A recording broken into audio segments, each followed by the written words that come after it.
All right, everyone. Tonight, Vlad and I are going to replace the plugs, the plug wires, the distributor cap, and the rotary button on my 63 Fairlane. It's been sitting for about 6 years. We got it running about 2 or 3 weeks ago. It's got a really bad skip. And when Carlos was over here helping me, he literally pulled number 7 off while the car was running, and the idle did not change at all. So we definitely knew that something was up. We put a different plug in it, and it still did the same thing once we put the different plug in it. So, all right, we're gonna get started.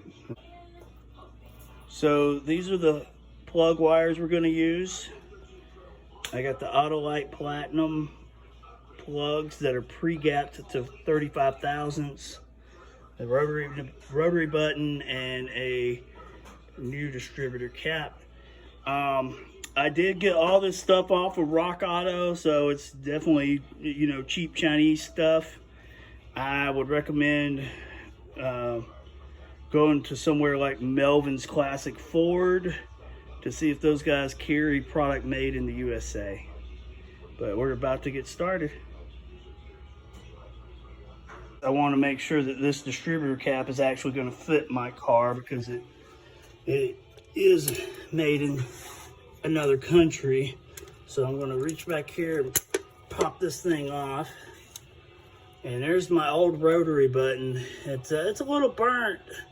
I'm going to save it as a spare, and I'm going to put it in the glove compartment, because you never know when these things will break when you're going down the road. The new rotary button fits on just fine. Okay, I got the distributor cap on. I had it around backwards. Apparently there's a little cutaway right here for the screw. I don't know if you guys could see it in the video, and I had it facing the other way. So now I gotta go in the right way, and we're gonna continue to work. So when you're doing this, I don't suggest pulling them all off at the same time, or else you'll lose your firing order. And I realized that my distributor is not actually dropped in the right place. So my number 1 is actually here, when according to this distributor cap, it should be here. So you gotta be careful on these old cars, because you don't know what's happened before you get them, or what happened in the past if you took them to a shop and those guys didn't know what the heck they were doing.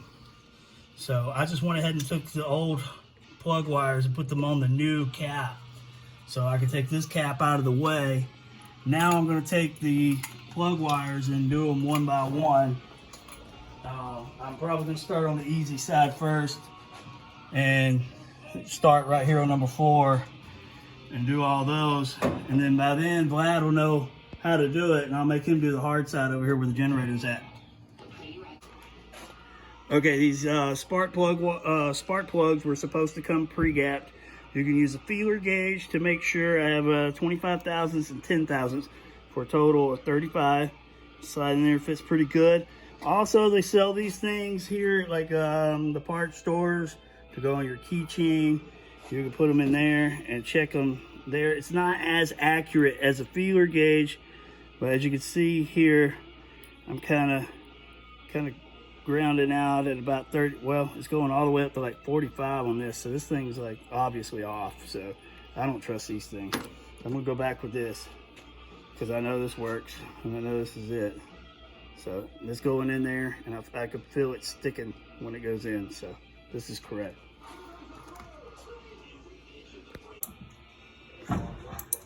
Now I'm actually recording.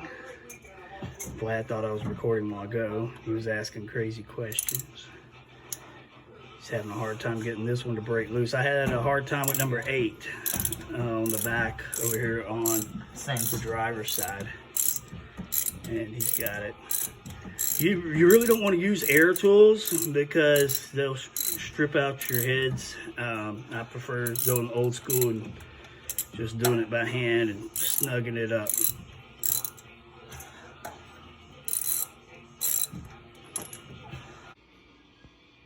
Okay, new plug wires, plugs, distributor cap, and rotary button. Let's see what she does.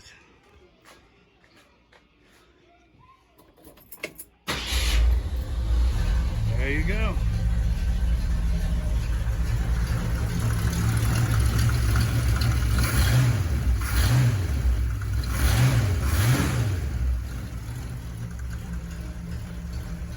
A little mild cam. Got duals with X-Pipe and Flowmasters.